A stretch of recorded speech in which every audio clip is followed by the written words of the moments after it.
This thing runs great, it drives great, and it's dead. It's ready for the junkyard. Let's find out why. Let's get started.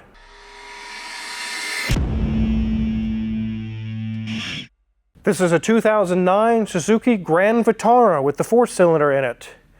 And it drove here, had no issues getting here. Like I said, it runs and drives fine, but what we find wrong with it is very damning. It's very bad. The customer has a concern about a coolant leak. We're going to show you here in a little bit what we found. It's not good news. This thing is not in the best shape. It's okay. It's kind of a daily driver or probably a work vehicle. And we're going to talk about a game plan of how we could get a little bit more time out of this vehicle maybe. Let's take a look around this thing. So here's the front of this Vitara. You can see right off the bat it has some fogged up headlamps. And it has some chipped paint here or there. And right away as we go along the side, you can see the fender has a small dent in it. But amazingly, the white paint's actually doing pretty good. It's not too bad, but when we come around to the spare tire area, you can see that possibly it's been rear-ended. There's some damage that happened back here, unfortunately. And it has the stamped steel wheels. You guys remember those from years ago. Nothing fancy, no alloy, no magnesium, just good old stamped steel. Let's go ahead and hop under the hood. Here we are under the hood of this Grand Vitara, and it has inline 4-cylinder. This is a rear-wheel drive only vehicle. It does not have all-wheel drive or 4-wheel drive. And you can see that it has plenty of room on either side of the engine. I really like 4-cylinders that are oriented front to back because it gives you so much space to replace pumps or alternators, intake gaskets, anything like that. Really, really nice to work on one of these. Let me show you how easy it is. I'll remove this engine cover and you can see underneath there's all 4 of our coils. If you have to do a valve cover gasket, it's right there without a bunch of major teardown. Unlike most modern vehicles with V6s where they have the intake folded over the top of the valve cover, this one is easy to get to, easy to work on. As a mechanic, I value vehicles in the engine bay based on how readily available are the parts, what are the costs of the parts, and most importantly, how hard is it to work on once you get the parts.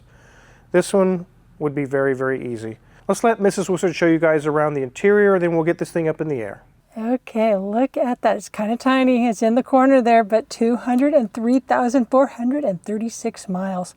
Wow, that's a lot of miles on this thing, and unfortunately, it's not going to be making probably too many more, but gauge cluster, nice, easy to read. Liking that. As we move up, the dash is in good shape. Windshield, not so much, but luckily most of those cracks are off to the side, not directly in front of that driver. So, okay, that's at least nice. Dash, of course, looking really good. I'm liking the center section here.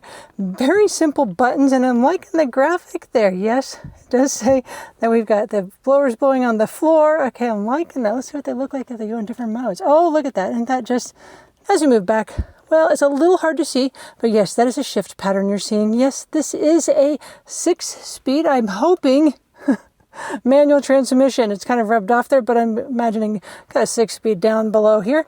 Move back. Okay, we've got a little cover there to keep that dash clean. Got cup holders, got our center section here, a little bit of tear right there. And as we get to our seat, yes, they do have seat cushions on, and they are starting to peel off a little bit. They are worse for the wear, but the seat underneath them are looking good. They're not tore up. They don't have holes in them. Our door card does show a little bit of wear because, again, this has 200,000 miles on it. It's going to have some wear on it, but nothing that terrible, nothing that's making it, inoperable. As we get to the back seat, this is what I always hate. I always hate giving bad news to people, especially when they've got little kids. Yes, we've got a little toddler back here. Definitely not oriented in that way, but yeah, I think there's a little kiddo that rides in this car, so that definitely makes it sad when, the car that the family has is not going to be able to make it much longer. Headliner, looking okay. A few little finger streaks up there from that little kiddo, but nothing too bad. I don't see any, major Cheeto finger marks. And as we get to the center section, we only have one side with buttons. On this side, we got our Suzuki symbol here in the center. So that is it for this interior review, except Wizard wants me to show one thing as I'm getting out of the car. Let me show you this. And looky there, it does say it does have a rebuilt title on this car. So definitely not doing so good. This car has had a tough, tough life. Let's get this up in the air.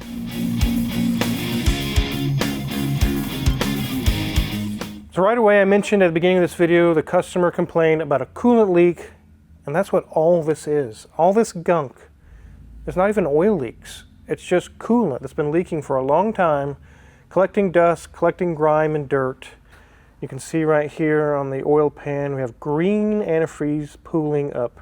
It's currently dripping as we speak, in fact. We're going to show you what we found with that here in a minute. Let's go ahead and check these wheels. Brakes have about 40% remaining. The strut is not blown. Sway bar link is okay. Nothing loose there. 40% on the brakes. Strut is not blown. Sway bar link is good. Nothing loose there either. Now I did mention this is rear wheel drive only, so we do not have a differential or CV shafts or anything up here to check. All we have is just the manual transmission right here. And you can continue to see the coolant has been pooling up all over the cross members and splash shields. It's just blowing back here. Lots and lots of antifreeze. Our transmission is in good shape. It's a long boy. It goes way back here behind the front seats. Being this rear wheel drive only, it really doesn't matter. Here's our drive shaft. One thing that's nice is our charcoal canister is right here. Very easy to get to, easy to test. But it wouldn't be good if you took it off-roading and a log or a rock came through. It would just crack that and break that. And instant check engine light. Our stock exhaust is intact. Nothing's been hacked or messed with. Drive shaft here is good.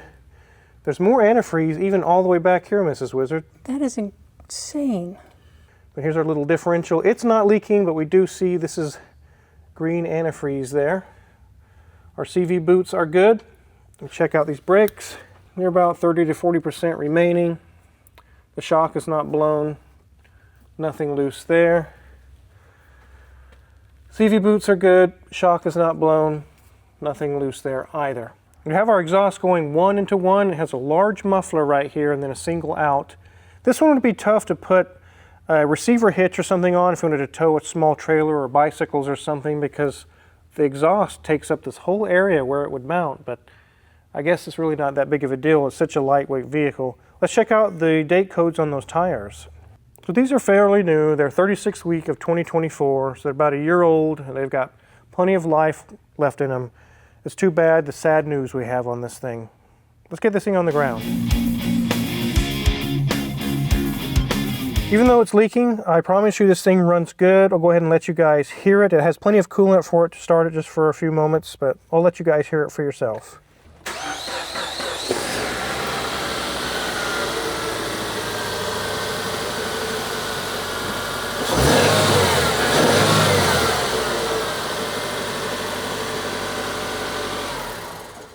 So now we get to the meat and potatoes of what's wrong with this car and where do we go from here. It came with a coolant leak, and so you have two options when it comes time to check for a coolant leak. Number one, you can just visually check and kind of trace where all the leaks are coming from and see if you can kind of isolate it up to where it's coming from.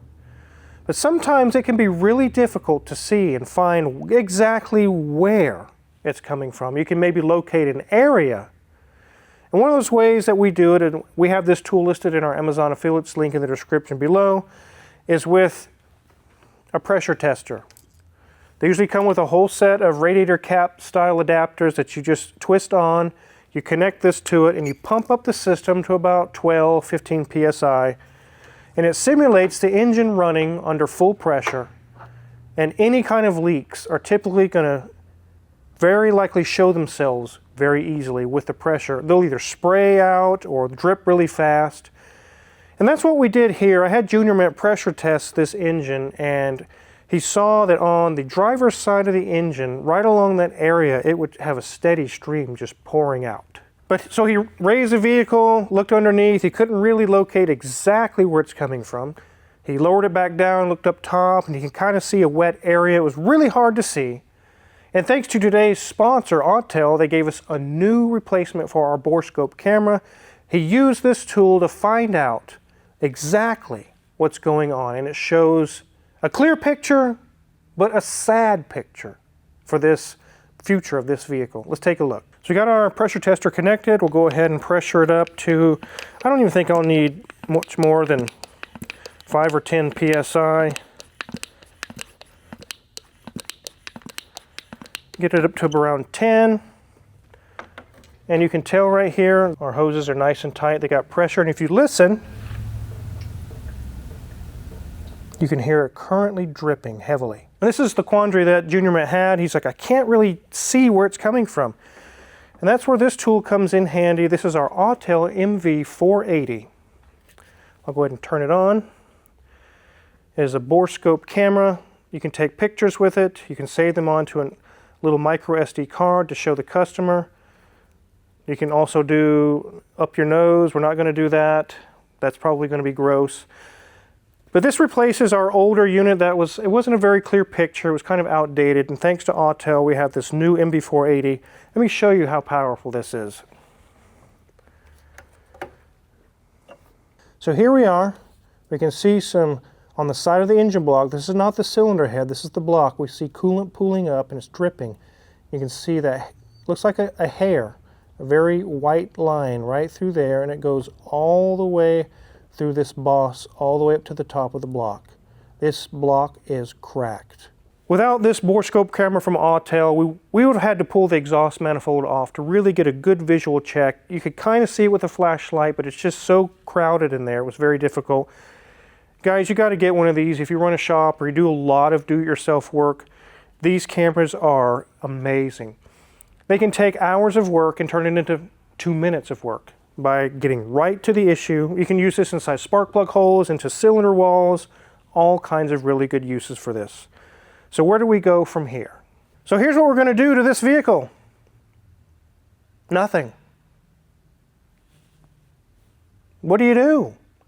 So if you watched Mrs. Wizard's interior review, which you really should have, you would have noticed at the end of it, this vehicle has a rebuilt salvage title on it. So whatever value this vehicle had has now been cut in half. Now, some of the negative things I show on some of these vehicles is not to knock the owner. It's not to nag or be negative towards the car. It's strictly for one reason. How much is it going to cost to fix this car? And the real question that I get all the time is, what is this car worth? You have to take in all the consideration of all the negatives, because if someone comes to purchase their vehicle, you can be assured they're going to find all of the negatives and put them right in your face and say, this is broke, this is cracked. You might as well just deal with it now and get a true valuation. Here's a picture of a nice Grand Vitara in very good shape, very nice condition. $6,500. You can go buy it right now. We don't put used engines in because I mentioned many times years ago, you might go through 3 or 4 to get a good one. It's just the way it is in the used car market right now with used salvage vehicles in the salvage yards. There's so many junk engines out there, guys. And like I mentioned, they stopped selling Suzukis in 2012. There are no new engines. You have to go get a used one, an engine block, and hopefully it's a good one. Even if we get a used engine block or just a used engine, the cost of the engine, all the labor, is going to be $2,000, $3,000, $4,000. And the car, even if it didn't have the cracked block, the car's current value in decent condition is probably $3,000. It's got over 200,000 miles on it. Probably a $3,000 car. Now we saw that the door jamb has a rebuilt salvage title sticker on it. Boom, that $3,000 just went to $1,500, just like that. Then we saw it has damage on the body. We saw that it has several other issues going on with the car, cracked windshield, and the high miles. This is probably a $1,200 car, maybe a $1,000 car. And it's unfortunate because the cost to even put a used engine, the used engine by itself, no labor involved, just the engine will cost more than the whole car is worth. It's just not worth it.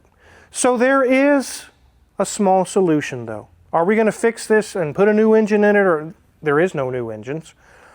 Rebuild this one, fix it? No, we're not going to do any of that.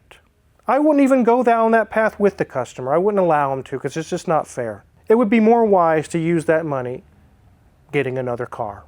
So the advice I'm going to give to this customer, and I rarely ever give this advice, I'm not a fan of magic fixes in a bottle. I really don't think that's the proper way out.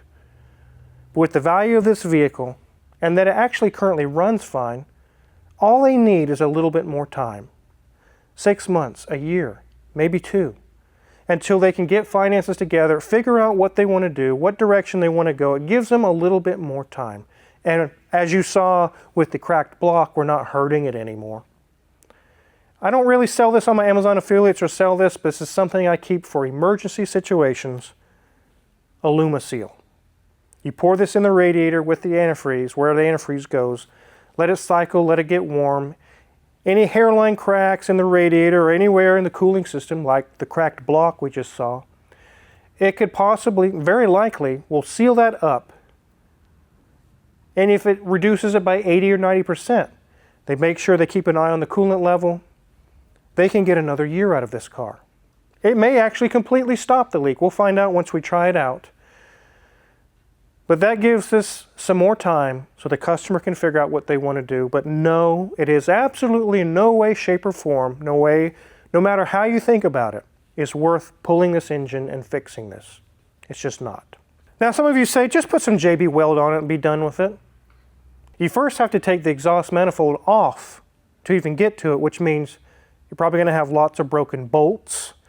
And it's not going to be a 20-minute affair. It's probably going to be 3 or 4 hours.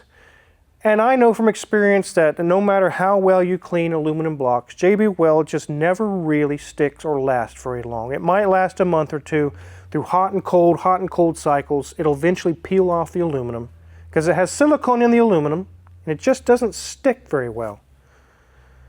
You can't just get to it. If it could, maybe that'd be an option, but again, you have to remove the exhaust to even get to it.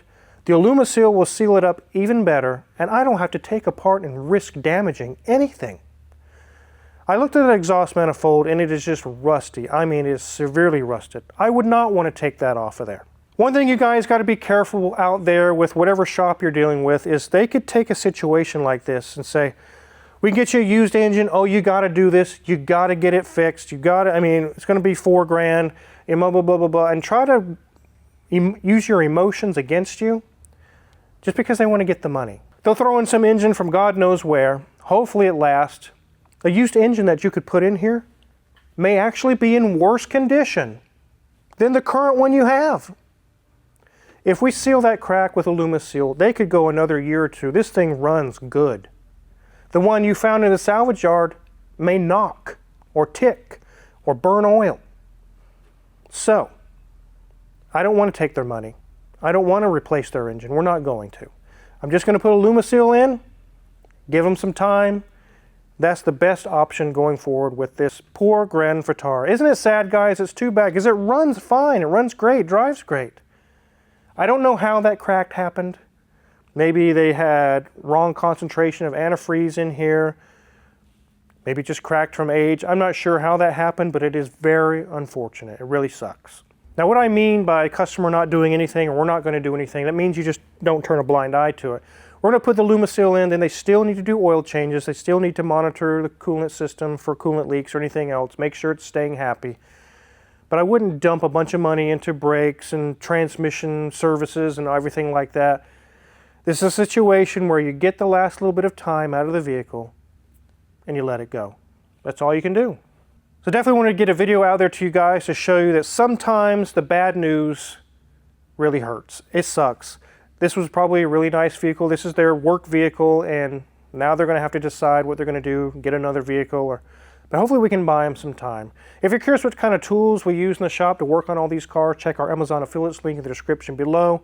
A lot of the tools we use every day in the shop are tried, true, and proven, are listed for sale there, and if you purchase anything, we get a small cut and really appreciate it. And just like that Autel MV480 I just showed you, the borescope camera, if you do a lot of mechanic work, you really owe it to yourself to get one of those. There's a link in the description also to take you to the Autel store. They really, really are nice tools. Very clear picture. You can save it for files in the future, so really, really recommend those. Make sure to hit the subscribe button before you go and hit the notification bell because we have a very full schedule, which means lots of videos for you guys. Thanks for watching.